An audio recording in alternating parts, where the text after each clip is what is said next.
go ahead and call the meeting to order. First off, I'd like to welcome everybody to the March 17th, 2021 Little Miami Joint Fire and Rescue District Board meeting. We have a roll call of trustees, please. Mr. Hudson. Here. Mr. Lamar. Here. Mr. Lancer. Here. Mr. Shelton. Here. Ms. Taylor. Here. Mr. Van Harn.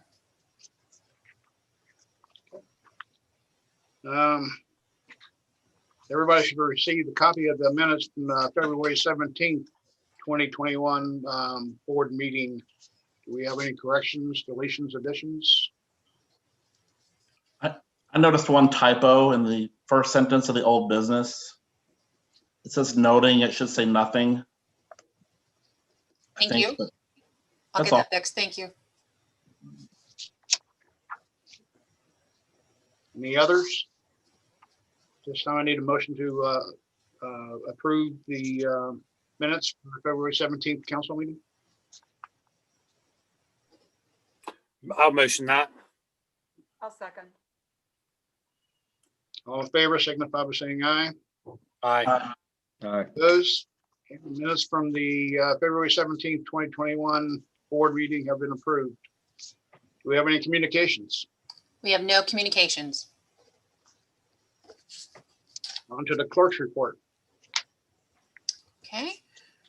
Okay. The February reports were in your board packets. We ended the month with a cash balance of $849,567.09. We did receive our first half levy funds in from the county auditor in February. We also received other income funds from what was called the Little Miami Firefighters Club. I don't believe it's active anymore, but they had built up some money as it's transferred into the district, I guess, to hold for some future purpose, but that was what that other income was. And then under expenses for this month, a couple larger expenses to note. We did have to make a true-up payment to workers' compensation based on our last year's payroll. That was $9,000. So you'll see that that year-to-date percentage is very much skewed because of that. And then there was also payment to Impact Auto Body. That was repair for the, I think it was the 2011 car that was involved in a fender bender accident that Acting Chief Timmers reported on last month, I believe. Other than that, if you're looking at expenses, let me know if you have any questions, but several of the expenses that have higher than maybe normal year-to-date percentages, and about this time of year should be about 17% or so, are the workers' comp that I just mentioned. Vehicle liability insurance, we pay that up front at the beginning of the year. So that, of course, is always at a higher percentage early on.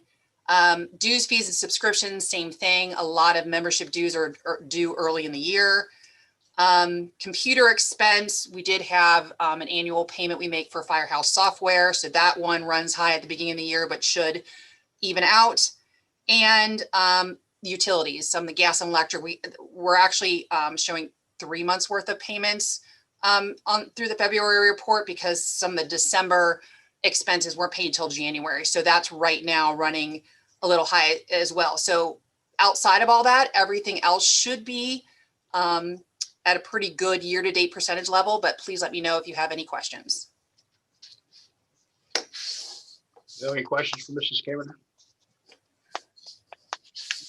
Now I need a motion to approve the clerk's report for the financial report. Motion.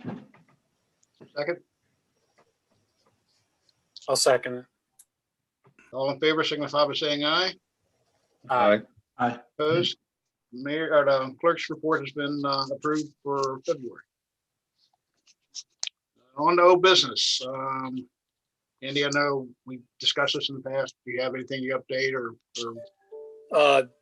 Just that the attorneys for each of the communities continue their discussions, and Gulf Manor is using some additional resources to vet proposals. End of report. on to Turnout Gear. At this time, I'm going to turn it over to Roger. He has some comments he would like to make about this. So Roger, if you are here. Yes, thank you. Sorry, I'm in my mom's computer and it's a lot different. So let me know if there's any glitches to it. Is it working? Yeah. Okay. Because it's kind of glitchy on my end. So I think I've talked to some of you, and we've talked about this the last meeting about some of the interest in the turnout gear for the personnel and the radios, some critical equipment they need. And I've been kind of digging into it, trying to understand some things about it so I could learn about it. And I wanted to just say that, where this comes from for me is I used to work in the risk management industry quite a bit. We're helping employers dealing with different things, workers' comp especially, exposed a lot to OSHA and different things. And, risk management is kind of I don't want to take a sky is falling attitude all the time, but at the same time, I try to keep the line between, difficult management or poor management or, and negligence, keep that line really fat. It's in my heart to think about that on the things that we got to be kind of on top of to protect people. So, in turnout gear, I think you may all know, but I'm just going to review it. It's coat, trousers, hood, helmet, gloves, footwear. There's some rescue devices. I don't quite understand. I think it's to help each other where they can drag it out.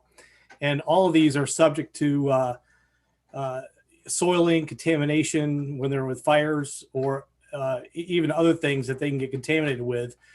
And they have to be laundered quite often, is what I understand.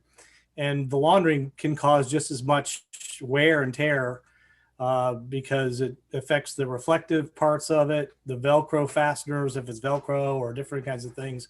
And they do wear out. Seams can come, unsewn or whatever may happen to it. So it's interesting how all that, and that's kind of where the 10-year, all that together, the 10-year aging out of the gear is really what is how that comes about. So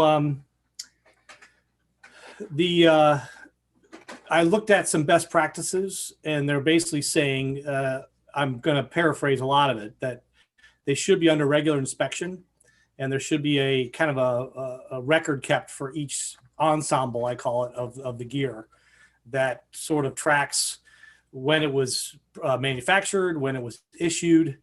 It actually would then include a retirement date, and then everything that happens to that suit in between.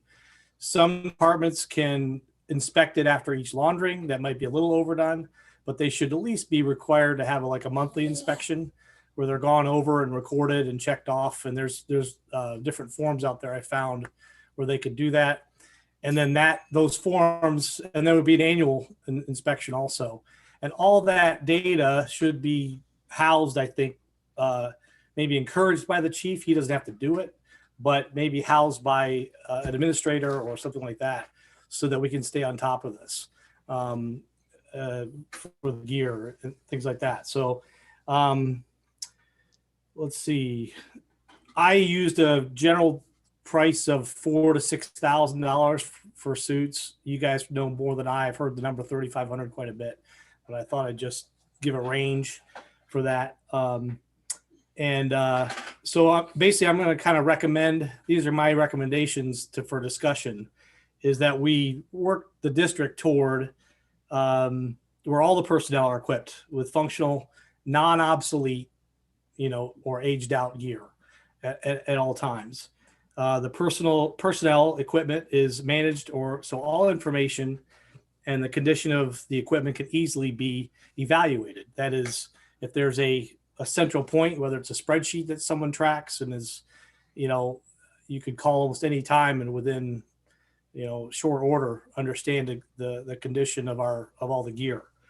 I think I'd like to suggest that the district would be positioned to both lead with annual investment on this on a regular basis, probably approach it as you can look at this gear and say which is most aged out, it gets replaced first. It doesn't matter, or whichever one's oldest or doesn't inspect well, those are the ones that really go first. It's just a matter of that, the gear itself, and not by station or by anything else. So, and then also that we would become more nimble, and we may already be, but nimble at approaching or finding and then responding to any grant opportunities that fall in the neighborhood of turnout gear and radios.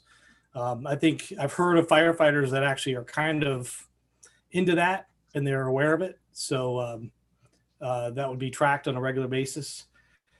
And then I would have a general sense that we should be able to approach the gear as like 50% or more of it would actually be paid for by grants. And so we're paying for around 50. And I think we could, if we're on in an ongoing effort, it seems like we should be able to accomplish that if we're focused on that on a regular basis. And maybe our average, if we were to average our gear, it would be in the 5 to 7 year old range, and none past 9 years old in terms of aging out. So unless it could be, I've heard some firefighters keep an A and a B set, where they have a primary set that's really up to date, and the other one still could be usable, but it's their B set if the other one's being laundered or it's already been exposed and they don't want to wear it again right now. So, in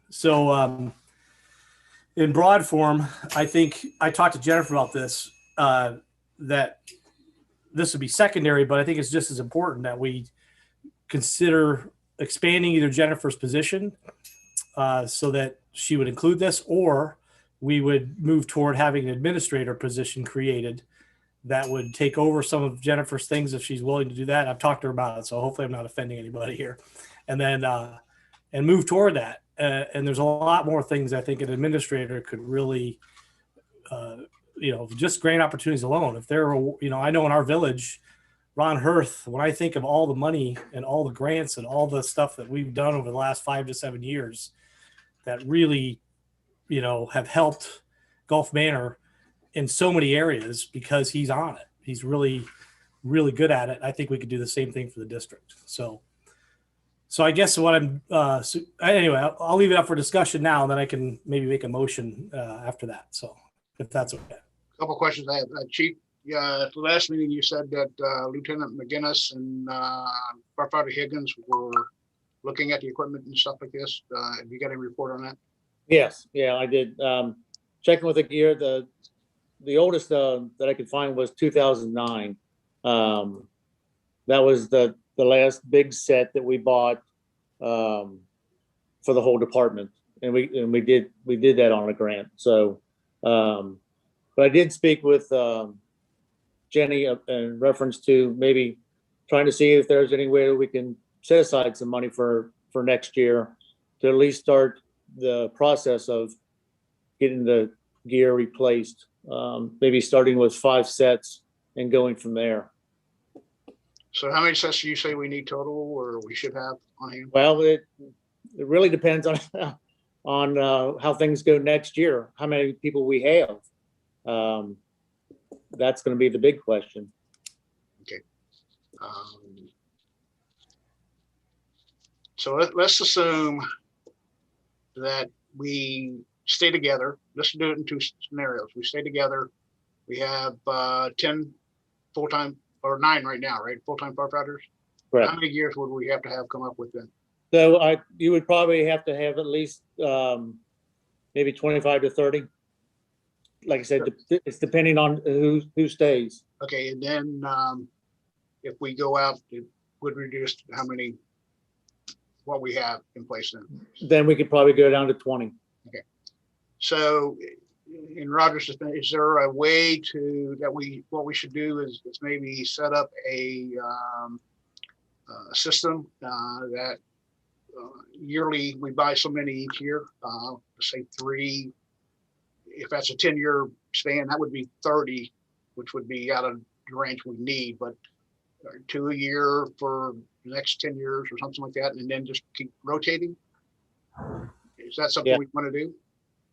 Or is that, do we want to? What the way I would suggest or think about it, at least the way I've been thinking about it, is if we just say, Chief Timmons can correct me, if one set is $4,000 that we appropriate, go ahead and say we're going to pass a legislation or whatever to appropriate $12,000 a year toward gear. But in my opinion, that there should be some sense that we're going to be asking for grants above that, so that we will still pay. We will always be in motion to pay at least 3, and then working toward grants to pay for whatever else is available. Could be 5, with a grant. But we're committing to make sure that we're in motion to do that. Chief, do we have somebody working on grants right now for that, or? Yes, we do.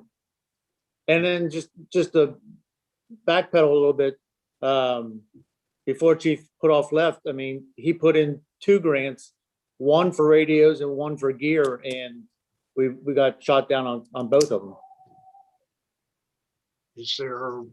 Could we try again with it? Oh, yeah, absolutely. I mean, when they come up, we can do that. Matter of fact, I was at a Chiefs meeting today, and I was talking with Chief Meter from Deer Park, Silverton, and they got their radios that are a different brand than a lot of whatever everybody else is using. A lot of people are using Motorola, and they are pretty expensive. These Kenwood radios are about $2,000 cheaper per radio. So I talked to Chief Meter about getting the information from him on the salesperson and some contact information, so I can start the ball rolling on that. So how many radios do we need then?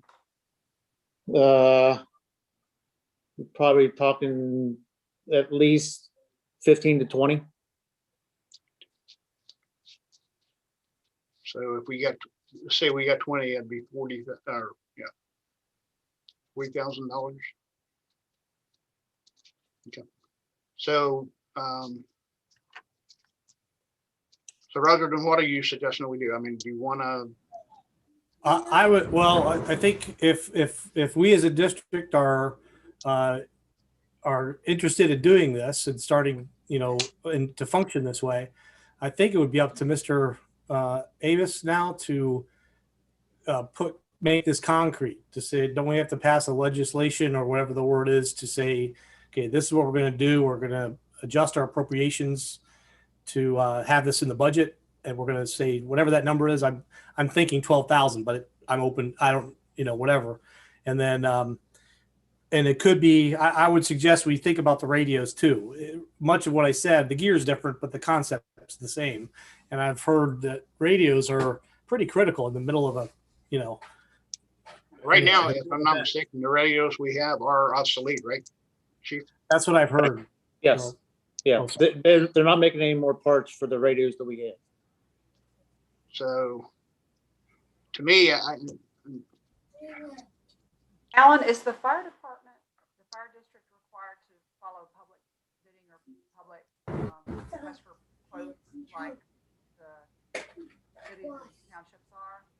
Because before, I appreciate what the direction we're headed in, but we need to, instead of having ranges of $4,000 to $6,000, that's $6,000 is 50% higher than $4,000. That's a very wide range. Out for quotes.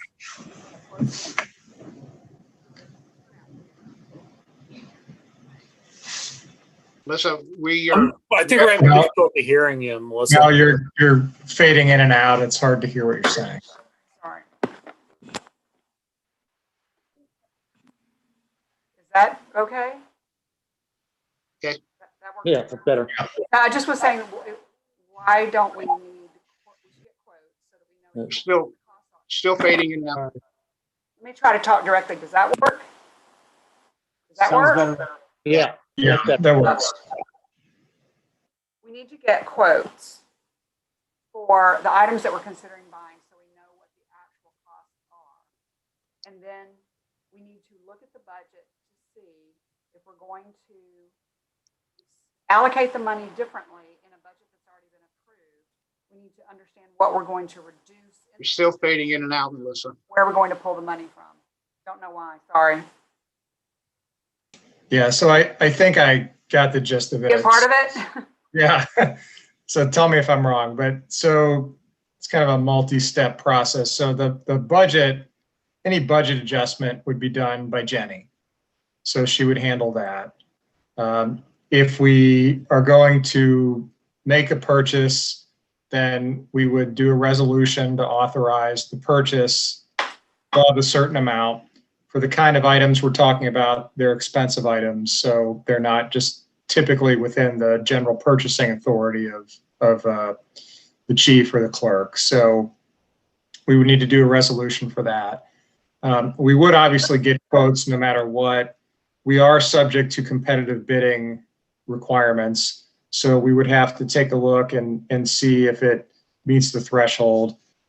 So we just have to talk to Terry about, you know, what we're going to go out for at any one time, and see if that meets the threshold, and then determine whether we need to bid it. But not everything would be subject to bid. We'd need to see, you know, what are we going after, and how much is the cost going to be at any one time. So all that we can work out. I have a question. It feels like there might be two things here. Is there a critical point that we need to buy an X amount of equipment initially and then allocate X amount as an ongoing for replacement? Like, is how critical? What I don't want to do is buy 3 suits this year. We really need 9, right? Well, once again, I mean, our gear is old gear, but it's functional. And talking with some of the chiefs today, I mean, they're in agreement that, yeah, it's an NFPA standard, but I mean, with the way our budget is, and we just don't, we don't have the money to purchase these things the way we should. So, I mean, I'm up for suggestions. So Terry, with the radios, if we buy radios, let's say we take radios first and go with that, do we need all 20 radios at the same time, or how many? No, we could phase it in just like we're doing with the gear. So if we can come up with the money and phase in, let's say 5 radios and 3 sets of gear or something like that, we would be in the ballpark of what we need to do. I mean, that would be something. Yep.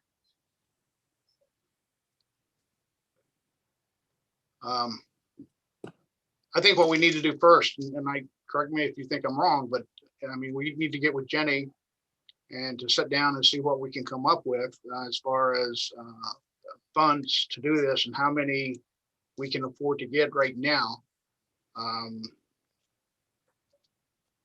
So, that's, I think would be our first step. And if anybody's got any other suggestions. Would it be wise to, I know Melissa and I have had a conversation with Chief Timmers, would it be wise to look to bring someone on a contractual relationship to search for the grants and to write the grants on our behalf? The thinking behind that would be that person might be very skilled in knowing what resources are available, and they might be extremely skilled in actually crafting the grants to be successful. And if that's possible, I would envision that person paying for themselves essentially by successfully capturing grants to meet our additional needs on top of whatever we're going to commit budgetarily. So then are you talking like Roger mentioned before about the administrator, getting an administrator to do this, or? Not necessarily. I know that other communities use grant people, other organizations use people whose niche is grant writing. They know where to look, when to look, and how to write the grants, and they're pretty successful in doing it. They might be more successful than asking whoever we have on staff now to do it in between responding to fire emergencies and EMS emergencies. These are people who, as their job, as their livelihood, they are grant writers. If I could jump in on that too, is that there are a fair amount of grants in the exposure I've had to them where they will only grant 50% of whatever your request is and expect you to have it. So for us to have it actually budgeted and ready to go for whoever's doing the grants, that actually empowers them and opens up a lot more opportunities for them to find grants. Because like for me, I run a nonprofit and there's certain grants that I can't even consider because I have to have $10,000 to get 10 more for a $20,000 cost. So by us doing that, it actually, in many cases, can better position us for more grants. For if we're always searching for ones that need to pay 100%, that really starts to limit our being nimble and getting them. And not to mention, if you do find grants that will pay 100%, of course, we're going to go ahead and apply for those too. So A good grant writer, I don't know if I'm clear or not, but a good grant writer, which is basically piecemeal type work that they contract for, knows how to identify the grant opportunities You're fading in and out again. really badly. Yes. Yeah. Must be. I've been on these all day. I don't know.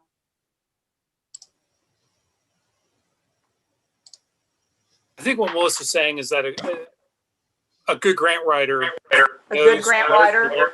when to look, knows the frequency in the year when different grant resources become available, know what those resources are to begin with, and Come to us. right.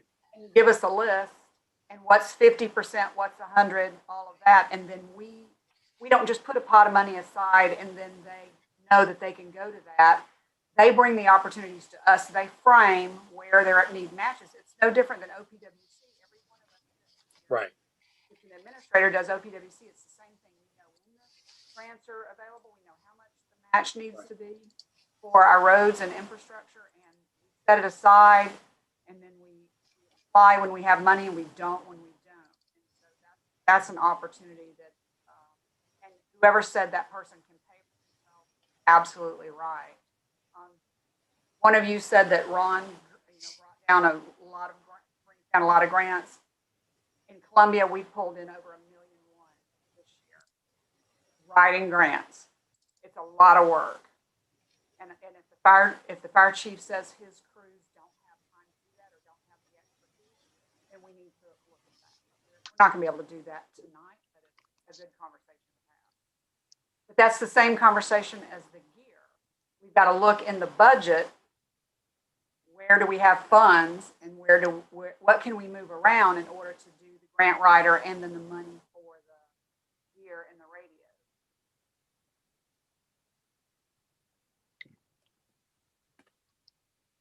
Hey, Terry, you might find out if any other jurisdictions are using a grant writer. It's the kind of position you can often share with somebody.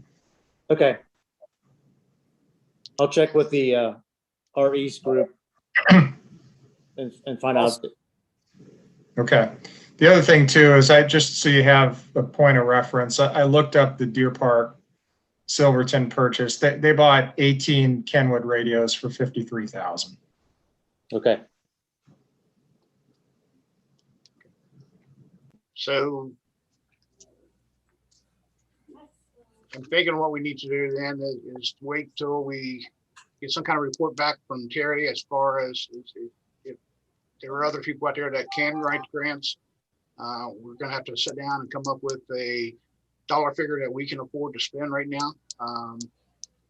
Even with the equipment, we need to get with Jenny to go over the budget to see if we can come up with the funds somewhere to do this. Unless somebody's got other suggestions right now, or what do you want to do?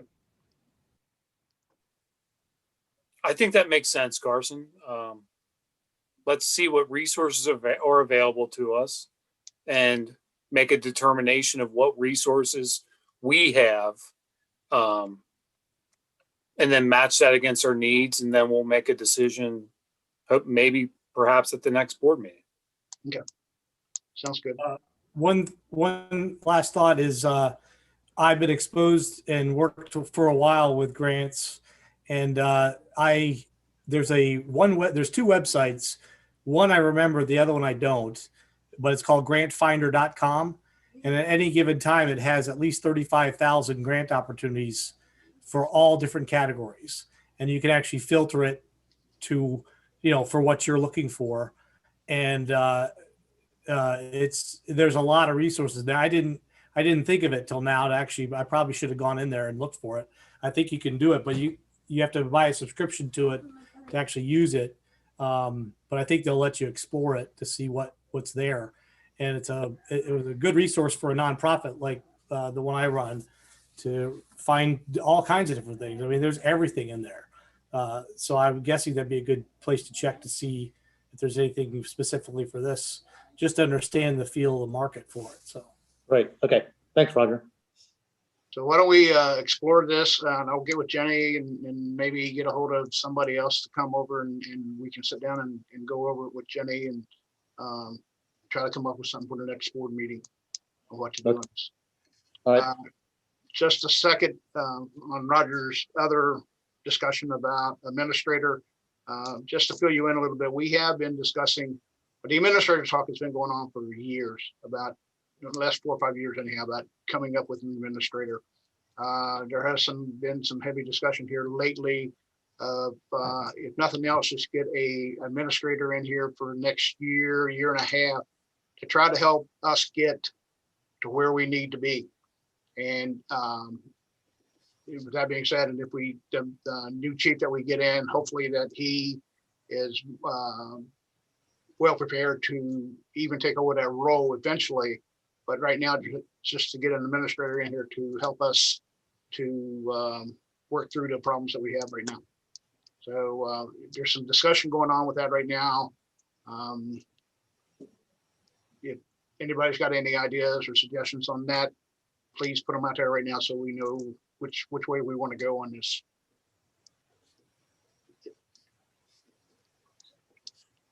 I think as long as we're moving toward that concept and discussing it and the importance of it, that's really important. Not just not pay attention anymore to it, because when I think about the monies that have been available because of COVID, I'm guessing we missed a lot of opportunities because no one could really focus on it for the district. There was probably a lot of COVID money available that just weren't able to be taken advantage of because nobody could do it. There was nobody assigned to it. Jenny and I, can you hear me any better now? I switched to internet, a different internet. No. Sorry. Roger, Jenny, would you like to comment on, we talked about the COVID money before, where the villages got the money, and then we tried to see if we could give some back to the fire districts and what was said on that. So the villages and cities, and township received COVID funding through the CARES Act, but some came through the county, some came through the state. But for whatever reason, there wasn't an automatic mechanism set up for recognizing special districts, fire districts being one of them. So there was no distribution to us. So there was some discussion, and things, of course, keep changing with the CARES Act funding. But later last year, there was discussion with some representatives from Hamilton County, and I know Gulf Manor and Columbia Township was in on these conversations as well, noting that fact. And, would there be a possibility of the villages or cities that received some money if they had fundings left available to provide it to the fire district? So there was some discussions on that. And then we ran into, everything has to be done by end of December. And then it was extended a little bit. And then some communities, like Fairfax, for instance, the monies that we got, we used to do some upgrades to buildings, especially, like restroom facilities, touchless kind of things. And so the amount of funds left really didn't amount to much. But that was one issue there. But if there would have been, and I don't know if there is any other opportunities outside of that, if there would have been someone available to look into that, maybe something could have come up. But that's the main reason why the district didn't get anything more than we did get a $6,000 stipend. Actually, it was through. It was administered through Medi-Account Management, who collects our EMS funding, and it was through Medicaid. And that came to the district, and that has been used and covered some extra EMS supplies for 2020. And we actually have a little bit left. We haven't even used, to speak, all that money, because I'm tracking that separately. And anything PPE related has been charged to that. But again, beyond that, that's the main reason the district did not receive funds like other cities and villages did. I think it was we somehow slipped through the cracks, or there's not too many of us special districts out there, and it was just somehow overlooked. But the other factor too is that in order to get COVID funding, it had to be for an item that you wouldn't typically budget for. mm-hmm.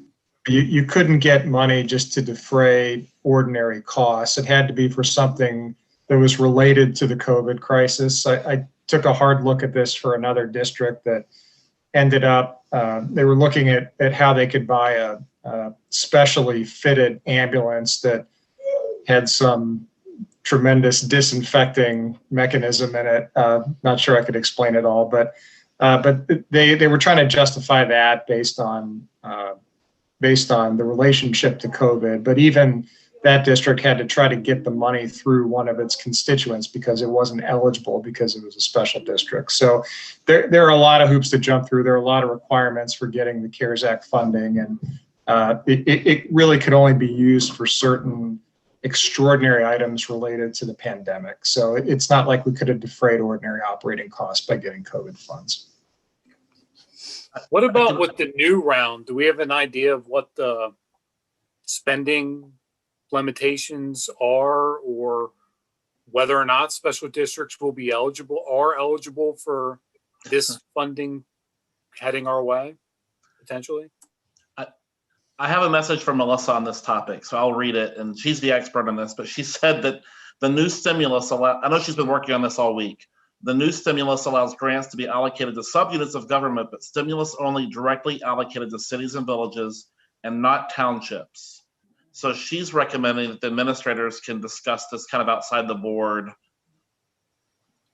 And that's all I have. And I know she can go on beyond that, but that's my understanding. I think that's a good conversation to have among the administrators. Great. Do you have any other comments? Okay. Roger, thank you for your work on this, and something we need to look at. So thanks. On to new business. Sorry, Carson.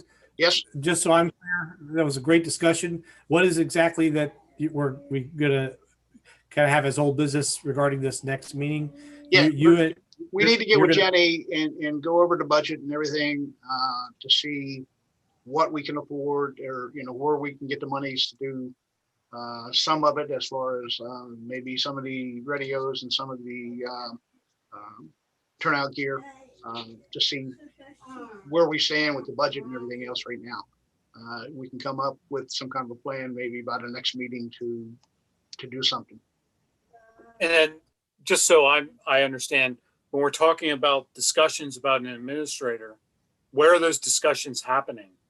Will we be doing it's that? Just really, it hasn't really, it's just certain, I mean, not anything private or anything like this, but just discussions between people about, where do we need to go? What we need to try to find some way to that we get information from the new chief and maybe get another administrator in here. That's kind of discussions. I mean, I don't mean anything with the board or anything like that, but it was something that we were going to bring up to see if that's the route we want to go, and see if we want to bring somebody in to do this, how long we would want to do it. All right. So will these be discussions we're going to have? Yes, we can do. Yes, we can have these discussions. But I just wanted to, since Roger brought it up, I just wanted to make sure that, you know, we had, I think 2 or 3 years ago, as a board, we had discussed the possibility of bringing in an administrator. But it kind of got pushed aside and we never did anything with it. But it was just general conversation about trying to work on something like this, especially with everything that we've got going on right now, trying to come up with some kind of ideas. So we can sit down as board members and try to come up with an idea if we want to do this. Maybe I'll give you a call tomorrow, try to get some ideas. So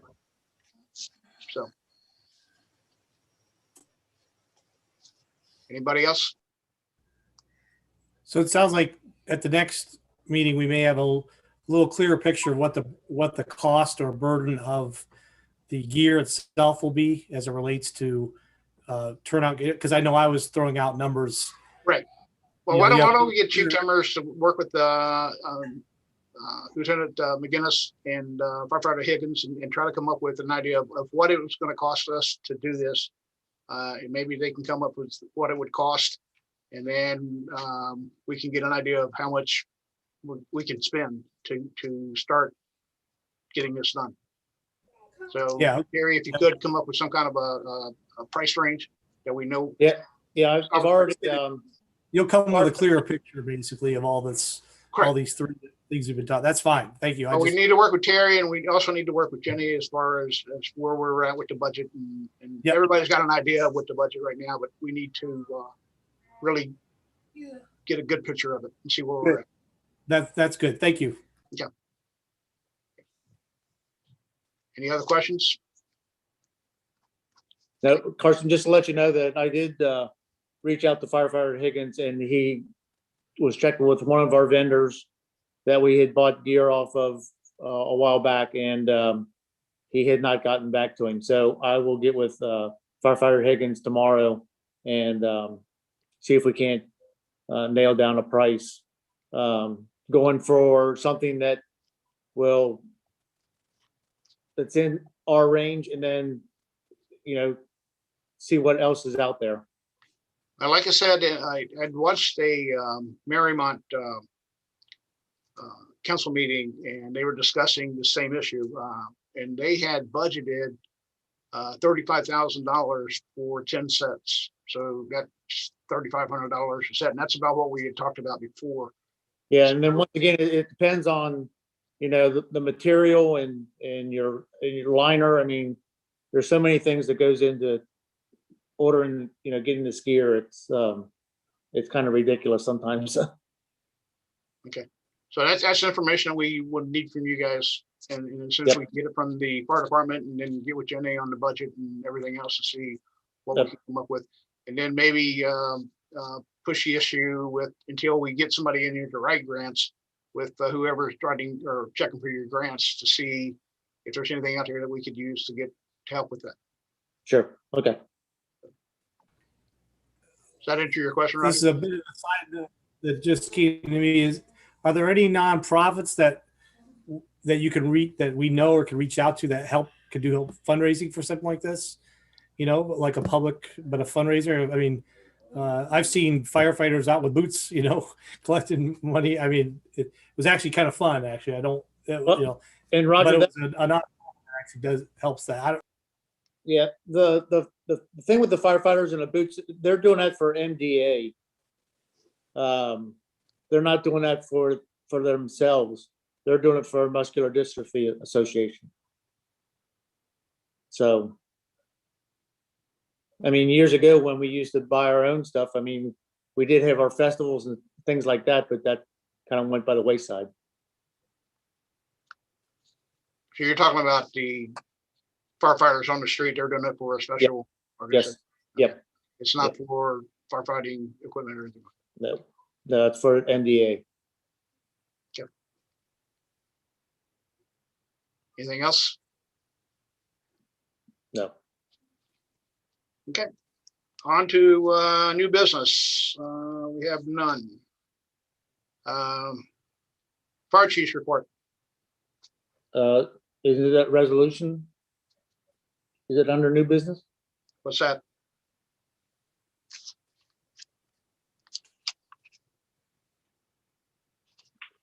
I have nothing under new business. Okay. I have nothing else to report. I mean, we talked about, you know, the fire gear, the radios, and we'll work on those. If you have any questions, in reference to the run report, I will answer them the best I can.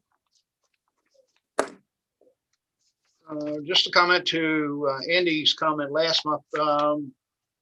Elmwood, we still had 3 runs there. Did we have runs, or were they called off, or was that actually They were called off. all 3 of them? Yep. St. Bernard took them. Anybody have any questions for the chief? I have a quick question as a new to the board. In my world in marketing research, there's some seasonality. Is there seasonality to kind of fire runs and EMS that affect either budget or staffing based upon time of year? Just generally, just curious. Not that I'm aware of, Brian. Okay. The wintertime that you get more runs with, in the wintertime with the furnaces and things like that. In summertime, it's more environmental, people getting overheated and stuff like that. So that's about it. Okay. Thank you. That's all I have. Any other questions for the chief? Thanks, chief. Any board of trustees discussion? We've had plenty already, so. Okay. Hearing none. Room for adjournment. Carson, Yes. I did get a text from Mr. Hirth that he does have somebody he can share about grant writing. So I want to throw that in there. Sorry, I lost connection for a few minutes, so I was a little bit out. But I'll share that with somebody, or Jennifer, or you, when I find out. Okay, that sounds good. Just give me a call. So. Any other discussions? Okay. We're open for adjournment. Have a motion to adjourn? I'll make a motion to adjourn. Have a second? Okay, all in favor, signify by saying aye. Aye. Aye. Any opposed? Okay, we're adjourned. Thanks, everybody.